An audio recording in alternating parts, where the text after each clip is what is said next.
Bismillahirrahmanirrahim. Alhamdulillahirabbil alamin wassalatu wassalam ala asyrafil anbiya wal mursalin sayyidina maulana Muhammadin wa ala alihi wa ashabihi ajma'in. Qala al-musannifu al-imam hujjatul Islam Abu Hamid Muhammad bin Muhammad al-Ghazali rahimahullah wa nafa'ana bi ulumih. Wa fil isra'iliyat anna 'abidan kana ya'budullah dahran tawila faja'ahu qaumun faqalu inna hahuna qauman ya'buduna syajaratan min dunillahi ta'ala faghadiba lidzalika wa akhadha ba'sahu ala atiqihi wa qasada syajarata liyaqta'aha fastaqbalahu iblisu fi surati syaikh faqala aina turid rahimakallah qala uridu an aqta'a hadhihi syajarah qala wa ma anta wadhak tarakta ibadataka wastighalaka binafsika wa tafarraqta li ghairi dhalik faqala inna hadha min ibadati qala fa inni la atrukuka an taqta'aha faqatalahu fa akhadhahu al-'abidu fa darahahu ila al-ardi wa qa'ada ala sadrihi faqala lahu iblis atliqni hatta ukallimaka faqama anhu faqala lahu iblis ya hadha inna Allah ta'ala qad asqata anka hadha wa lam yafridhu alaik wa ma ta'buduha anta wa ma alayka min ghairik walillahi ta'ala anbiya bi aqalimil ardi walau sya'a la ba'athahum ila ahliha wa amarahum biqat'iha ila akhir.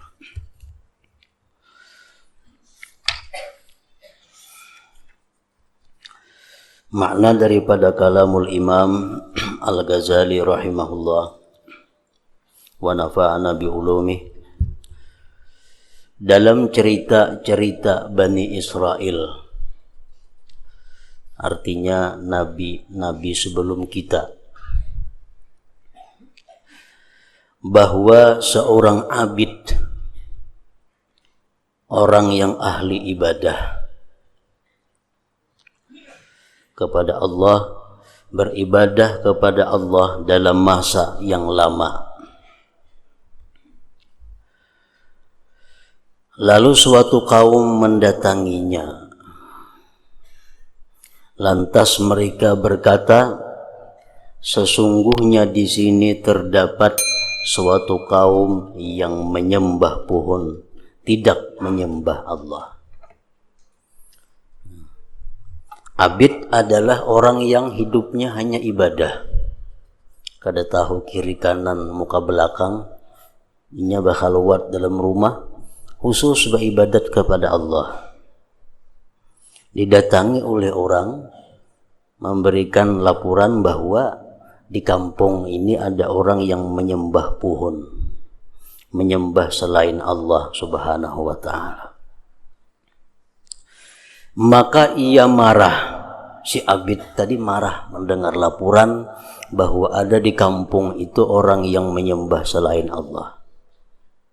Maka ia marah karena demikian itu. Dan ia mengambil kapaknya dan menuju ke pohon itu untuk memotongnya atau menabangnya. Ini jersi abid mesti ditabang maka pohonnya itu, supaya jangan disembah orang lagi. Berangkat si abid dari rumah membawa kapak.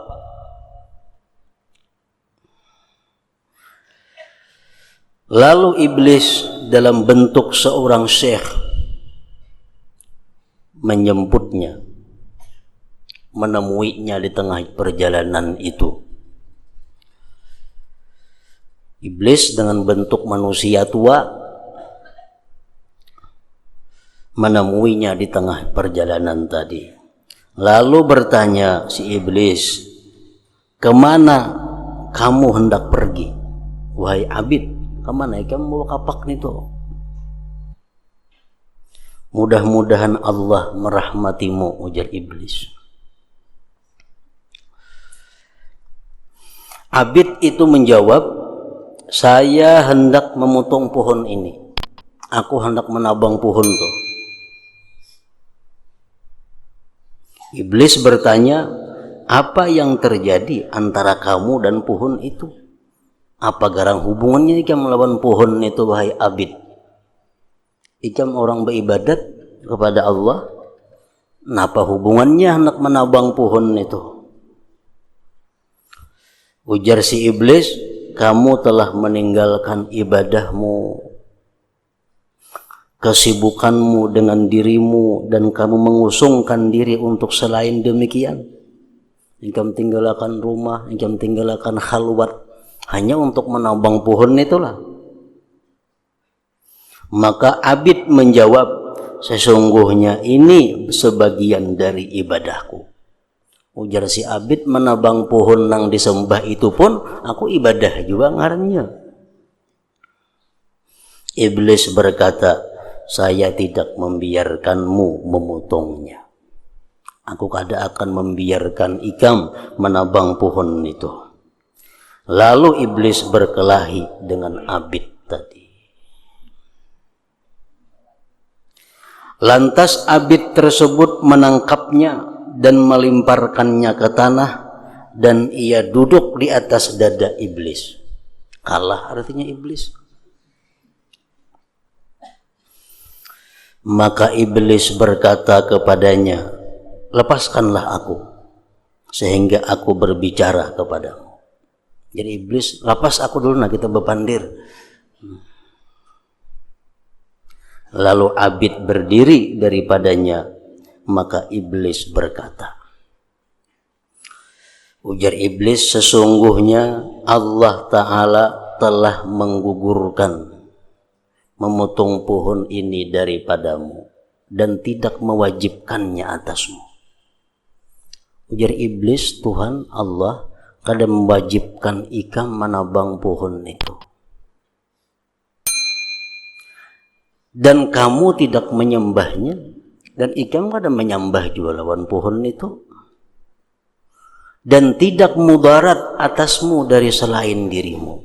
Biar orang lain menyembah, orang lain juga nang mudaratnya, ikam kada terganggu. Dan Allah Ta'ala mempunyai para nabi di penjuru bumi. Itu Allah banyak aja diisi nabi-nabi. Allah banyak diisi rasul-rasul. Jikalau dia Allah berkehendak, niscaya dia mengutus mereka kepada penduduknya, dan ia menyuruh mereka untuk memotong pohon itu. Ini tugas nabi urusan ini. Jakanya Allah hendak melarang, tentu Allah mengutus nabi ke sini. Kalau nabi mengajak umat untuk menabang pohon itu, kada mau ikam menabang itu. Maka abid menjawab, tidak boleh tidak bagiku dari memotongnya. Harus kutabang, mesti kutabang. Lalu ia melawannya untuk berkelahi. Berkelahi pulang. Lalu abid mengalahkannya, dan ia membantingnya, dan ia duduk di atas dadanya. Maka iblis lemah. Iblis kada mampu menghadapi si abid tadi. Lalu berkata kepadanya, ujar si iblis, apakah kamu mempunyai keputusan tentang sesuatu perkara yang terjadi antara saya dan kamu, yang ia lebih baik dan lebih berguna bagimu? Ikam hakun lajar iblis, aku madahkan. Ada sesuatu yang lebih baik daripada menabang pohon itu, dan lebih bermanfaat, lebih berguna bagimu daripada menabang pohon itu. Abid itu bertanya, apa itu? Napa garang ya abid yang lebih baik daripada menabang pohon itu? Iblis menjawab, lepaskanlah saya. Palapas dulu aku, hanya aku bepandir kina. Sehingga saya katakan kepadamu. Lalu abid melepaskannya. Maka iblis berkata kepadanya, kamu adalah orang yang fakir. Ikam ni bitai fakir hidup. yang tidak mempunyai apa-apa. Aur bakhalwat saja di rumah beribadah. Sesungguhnya kamu adalah beban atas manusia yang menanggungmu. Ikam ini makan, diberi makan nih orang. Rumah diadakan orang. Jadi ikam ini jadi beban lawan manusia. Dan mungkin kamu ingin melebihi saudara-saudaramu. Kamu hendaklah melebihi saudara-saudaramu itu dan membantu tetangga-tetanggamu. Akunlah ikam membantu tetangga. Kamu kenyang dan kamu tidak memerlukan manusia. Ikam berumah, ikam berisi ini, ikam berisi itu. Kada perlu bantuan orang. Bahkan ikam bisa membantu orang. Abid itu menjawab, ya iblis. Ya, aku roja si Abid tadi. Ini sebenarnya iblis memberikan nasihat yang baik kepada si Abid tadi. Memang itu bujur, lebih baik kita bekerja, lebih baik kita berduit, lebih baik kita bersedekah kepada kiri kanan kepada orang fakir miskin, lebih baik membantu orang yang lemah daripada kita hidup beribadah melulu tapi jadi beban manusia. Kita di rumah begana, becari kada, apa kada, beramal aja, tapi jadi beban orang. Orang harus memberi ini, kayaknya giliran si A memberinya, giliran si B jadi beban. Memang lebih baik berharta bisa membantu orang. Nah ini adalah nasihatnya iblis kepada Abid. Jadi iblis ini bukan hanya memberikan godaan-godaan yang menyesatkan, tapi iblis itu bisa juga memberikan nasihat-nasihat kebaikan. Tapi di belakang nasihat kebaikan itu pasti akibatnya adalah membahayakan bagi seseorang yang dinasihatinya. Apabila orang yang dinasihati itu kada sadar bahwa itu merupakan nasihat atau petunjuk dari iblis tadi.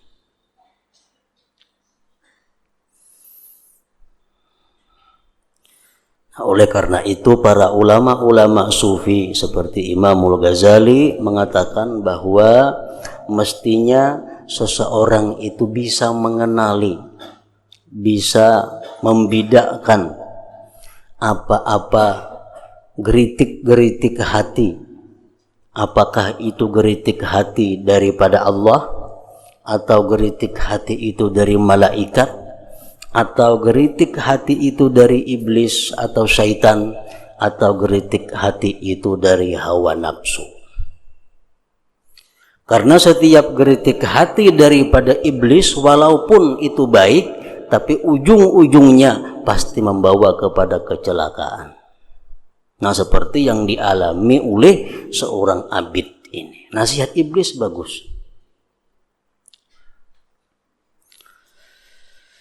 Nah jadi kita semestinya, ujar Imam Ghazali dalam kitab Minhajul Abidin disebutkan bahwa kita mestinya tahu bujur setiap kali kita bakal hendak sesuatu, kita meneliti dahulu kehendak itu di mana timbulnya. Apakah dari Allah, apakah dari malaikat, apakah dari syaitan, apakah dari nafsu. Karena semua itu kehendak yang di dalam hati ini datangnya samar-samar.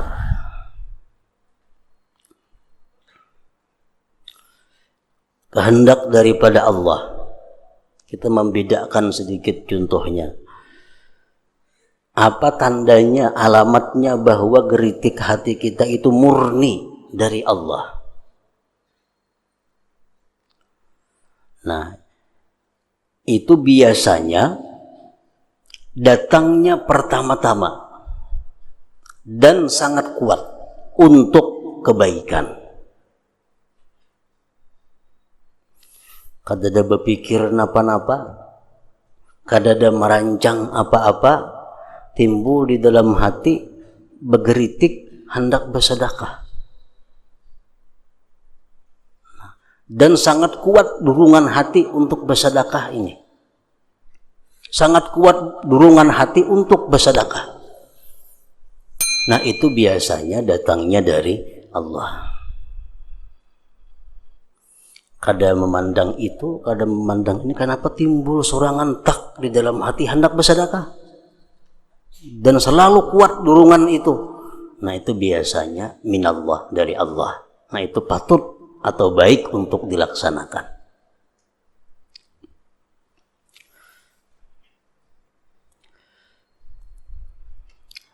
Tetapi yang dari Allah ini bisa juga berbentuk kejahatan.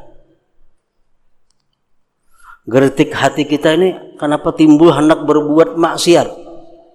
Geritik hati kita kenapa timbul untuk berbuat yang diharamkan Allah? Itu bisa dari Allah.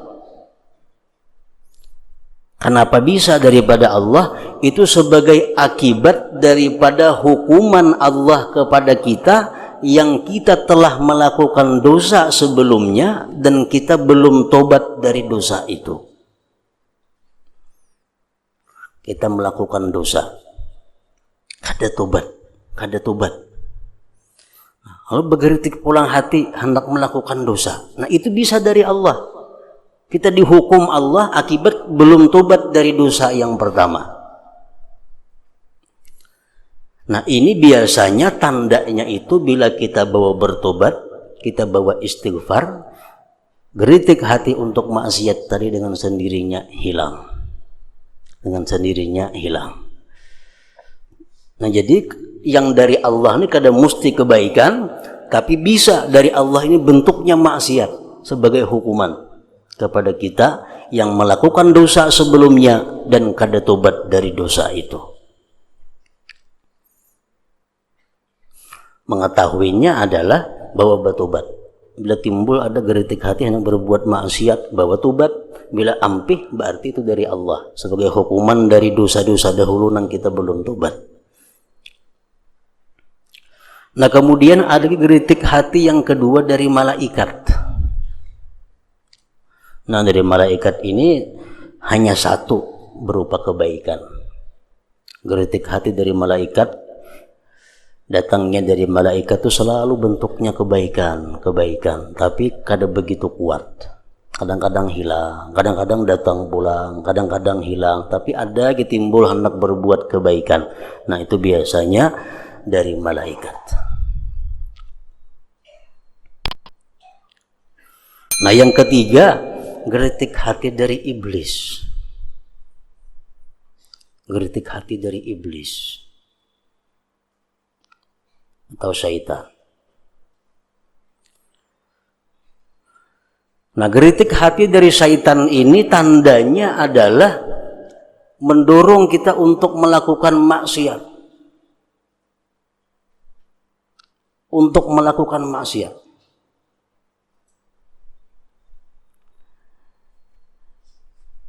Bila kita lawan geritik hati itu, ini akan berpindah kepada geritik hati supaya kita jangan beribadah barang.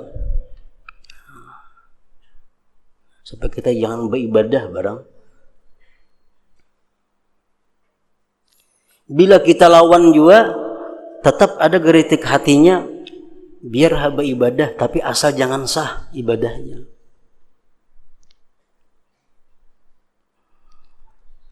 Bila kita mampu melawan juga, tetap kita beribadah, tapi diganggunya supaya ibadah kita itu kada jadi berpahala. Kayak apa caranya? Nah, jadi itu tandanya bahwa itu daripada syaitan. Jadi syaitan ini mau membisiki kita untuk berbuat maksiat, tapi bisa juga syaitan ini membisiki kita untuk berbuat ibadah, tapi ibadahnya sia-sia. Ibadahnya kada punya hasil, ibadahnya kada punya nilai.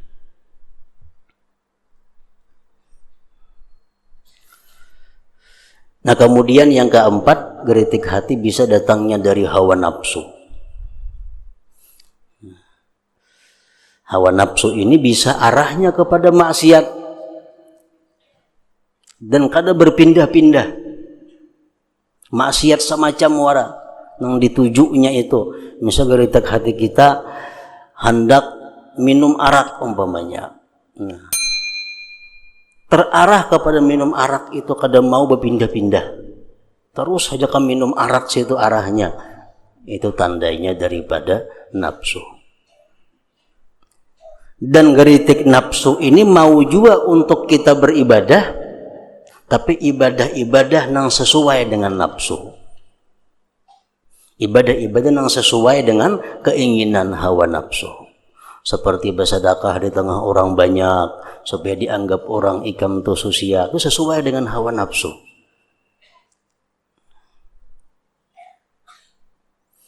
Orang puasa, orang misal kalau makan awak, disuruhnya puasa, kan jaga puasa, nah pahala-pahala sekaligus kan mengurusi awak, nah itu puasanya bukan dari Allah, dari hawa nafsu, sesuai lawan ini nang hendak mengurusi awaknya.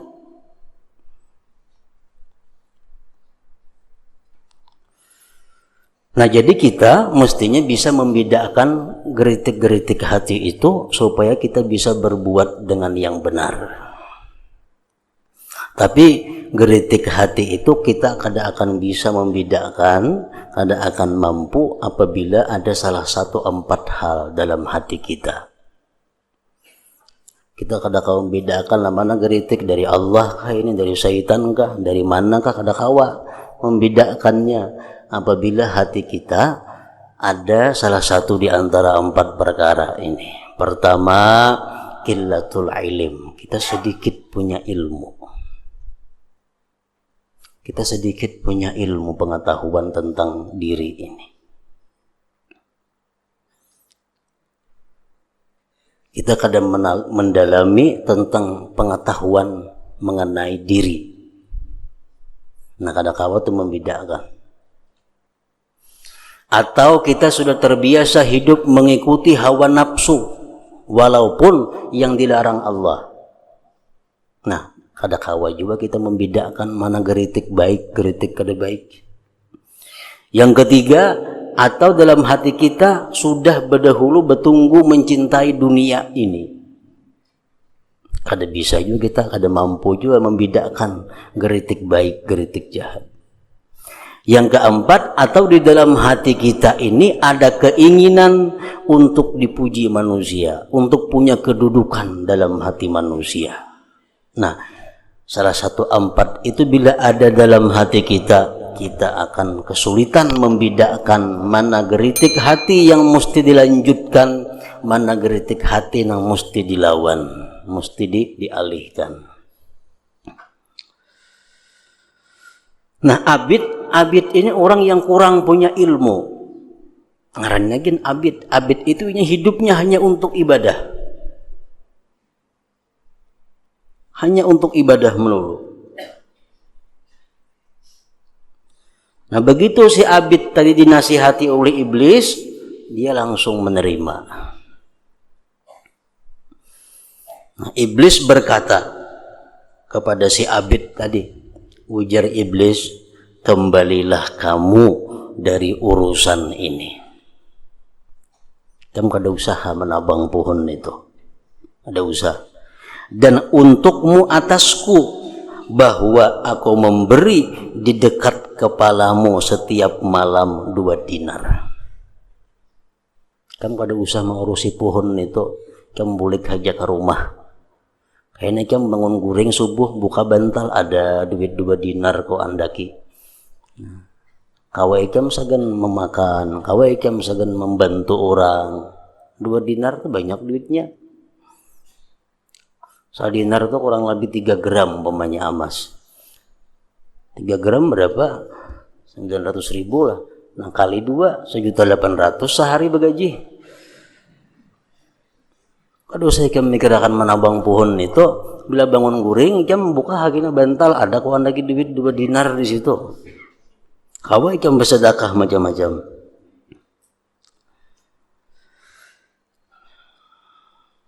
Bahwa aku memberi di dekat kepalamu setiap malam 2 dinar, apabila kamu berada di pagi hari, kamu ambil kedua dinar itu, lalu kamu belanjakan untuk dirimu dan keluargamu, dan kamu bersedekah kepada saudara-saudaramu. Akan bagus benar nasihatnya tuh.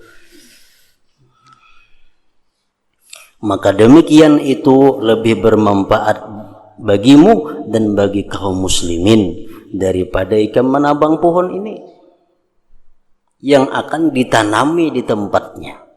Ikam tabang pohon itu karena tanam orang pulang. Apa deh tabang pulang tanam orang pulang karena kan tidak habis-habisnya. Maka ikam boleh ke rumah sehari ada 2 dinar duit. Dan memotongnya, menabangnya tidak memudaratkan sedikit pun kepada mereka. Walaupun ditabangnya hampir menyembah selain Allah, tetap aja menyembah selain Allah. Ditabang kayak apa aja pohon itu. Dan kamu memotong pohon itu tidak membawa manfaat bagi saudara-saudaramu yang mukmin. Nah, maka Abid itu berpikir mengenai apa yang dikatakan iblis. Pikir-pikir, oh bujur juga, mun ku tabang nih tanam orang pulang gak ini sembah orang pulang. Tabang pulang habis umur ada habis-habisnya pohon itu.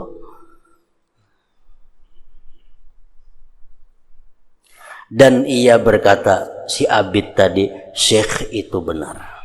Nah ini orang nih bujur orang tua nih. Ini kada tahu pun pada iblis nih tuh. Nah, Syekh itu benar. Ini orang bujur juga nih. Saya bukan seorang nabi, aku ini nabi kada. Lalu mengharuskan saya memotong pohon ini. Jakanya aku nabi, ayuhan aku bergerak menabangnya. Ini aku lain nabi. Dan Allah tidak menyuruhku agar memotongnya. Lalu saya durhaka dengan membiarkannya. Jakanya Allah menyuruh menabang, aku kada menabang, nah aku durhaka lawan Allah. Ini Allah kada dia nyuruh aku menabang. Dan apa yang disebutkannya itu lebih banyak manfaatnya. Apa jar orang tadi lebih banyak manfaatnya. Bisa memberi makani orang, bisa membantu orang, kada jadi beban orang lagi. Maka iblis berjanji kepadanya untuk menepati janji tersebut dan bersumpah baginya. Jadi iblis, wallahna, aku bersumpah akan menepati janji itu.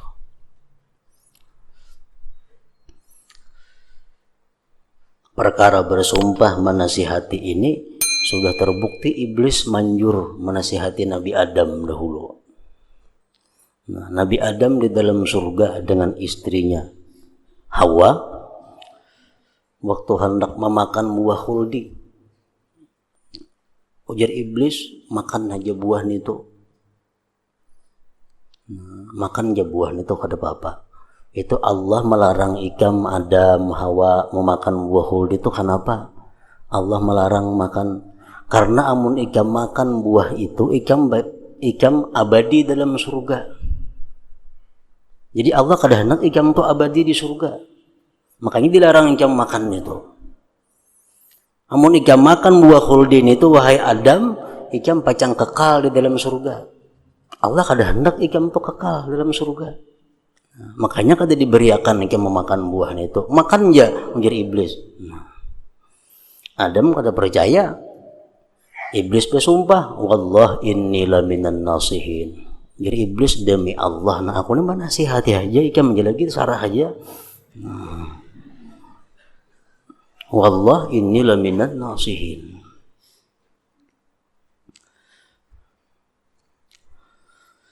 Maka Abid itu kembali ke tempat ibadahnya. Boleh ke rumah, bawa kapak tadi kerja jadi menabang pohon.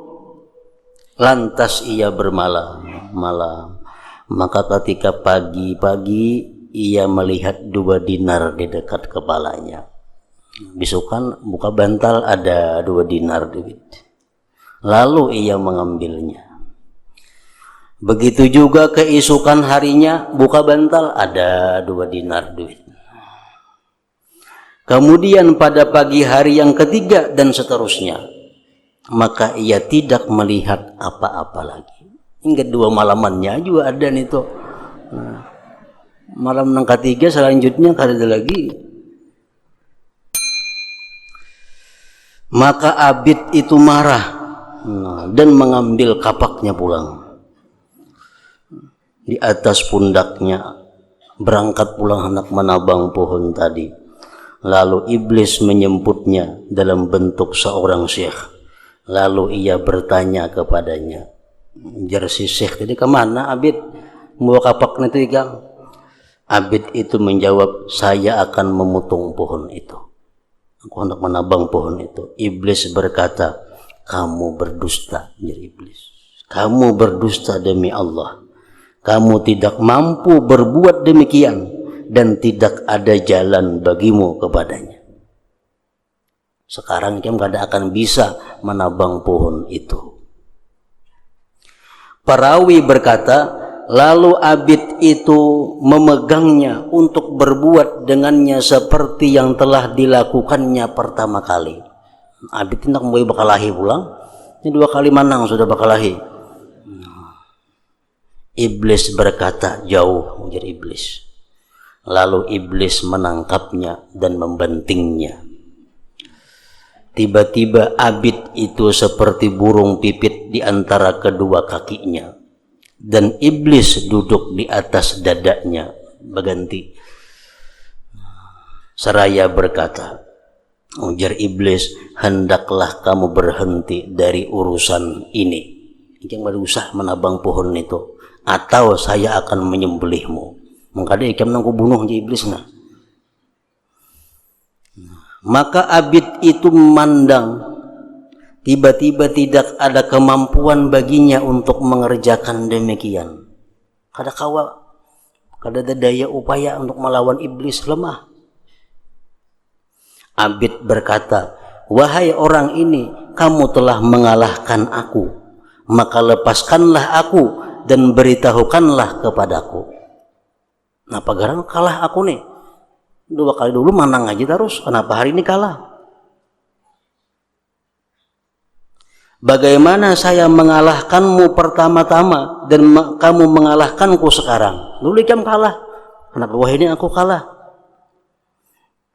Iblis menjawab, sesungguhnya kamu pada pertama kali marah karena Allah. Dan niatmu adalah akhirat. Dulu kamu turun bawa kapak tuh bujur-bujur marah karena Allah. Niatmu akhirat. Maka Allah menundukkanku bagimu. Allah mengalahkanku. Dan kali ini kamu marah karena dirimu dan karena dunia. Ikam hari ini marah, duit kada ada lagi 2 dinar itu. Dan kali ini kamu marah karena dirimu dan karena dunia, maka saya banting kamu, maka saya akan mengalahkan kamu. Cerita-cerita ini membenarkan firman Allah Ta'ala, illa ibadaka minhumul mukhlasin, kecuali hamba-hamba engkau yang ikhlas daripada mereka. Ayatnya sebelumnya, ayat yang ke-39 berbunyi, kala rabbi bima aghwaytani la uzayyinanna lahum fil ardi wa la uwiyannahum ajma'in illa ibadaka minhumul mukhlasin. Ujar iblis, wahai Tuhan, dengan sebab engkau menyesatkan aku, maka akan aku perhiasi bagi manusia di bumi dan aku akan memperdaya mereka seluruhnya. Itu janji iblis kepada Allah. Karena engkau sesatkan aku wahai Tuhan, maka aku akan menyesatkan hamba-hambamu nanti seluruhnya, kecuali hamba-hambamu yang ikhlas, maka aku tidak akan mampu untuk menyesatkannya, untuk mengalahkannya, untuk memperdayanya. Ya macam tadi, kali pertama karena ikhlas si Abid tadi, iblis kada mampu mengalahkannya. Nah kali yang kedua karena marahnya itu karena dunia, iblis pasti akan mampu mengalahkannya. Artinya kecuali hamba-hambamu di antara mereka yang ikhlas. Karena hamba itu tidak dapat terlepas dari syaitan kecuali dengan ikhlas. Karena itulah Ma'ruf Al-Karhi rahimahullah ta'ala memukul dirinya dan berkata, wahai diri, ikhlaskanlah. ikhlaskanlah, niscaya kamu terlepas. Artinya terlepas dari godaan syaitan, terlepas daripada tipu daya syaitan. Ya'qub al-Makfuf berkata, orang yang ikhlas adalah orang yang menyembunyikan amal kebaikan sebagaimana ia menyembunyikan amal kejelikannya. Artinya, salah satu tanda keikhlasan beramal itu bahwa dia tidak ingin amal kebaikannya diketahui oleh manusia, sebagaimana dia tidak ingin amal kejahatannya diketahui oleh manusia.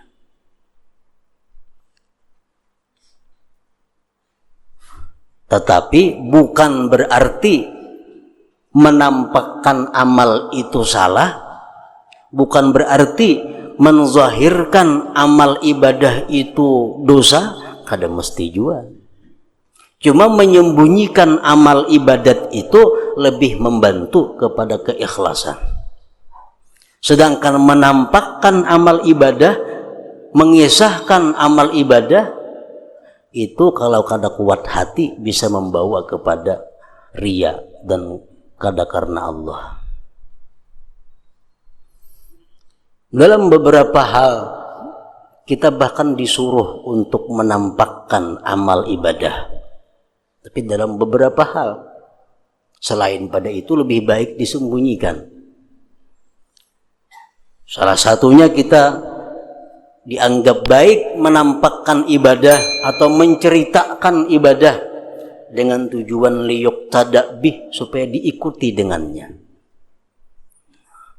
Kita nampakkan kita bersedekah, kita nampakkan kita sembahyang ini, kita nampakkan kita beribadah ini, tapi niat kita bukan untuk bearai, kada. Niat kita agar orang-orang bisa mengikuti kita.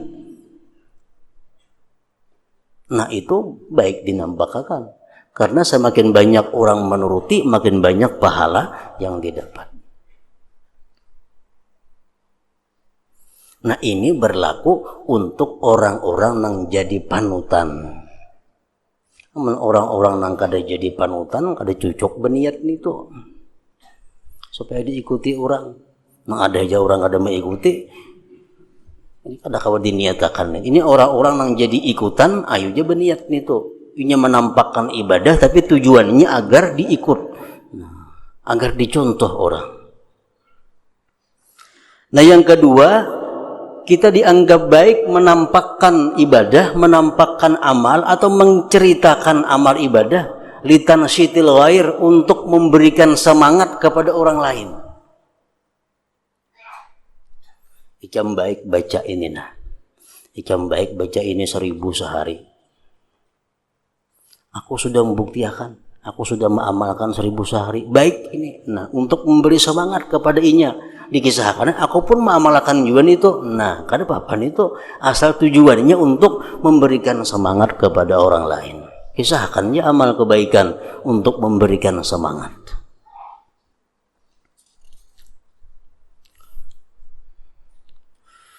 Sulaiman berkata, bahagialah orang yang sah baginya satu langkah yang ia tidak menghendaki dengannya kecuali Allah Ta'ala. Hanya kalau kita tuh melangkah kepada kebaikan, walaupun salangkah, tapi itu karena Allah, itu sudah sangat beruntung.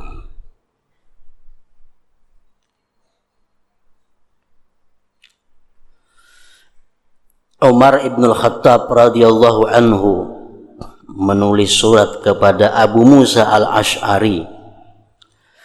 Barang siapa ikhlas niatnya, maka Allah mencukupi baginya apa yang terjadi antaranya dan manusia. Kalau kita niat baik, tujuan kita baik, kita kada perlu khawatir. Allah akan melindungi kita, Allah akan mencukupi kita daripada celaan-celaan manusia atau usaha-usaha manusia yang ingin menjatuhkan kita atau menggugurkan kita. Kada perlu khawatir itu.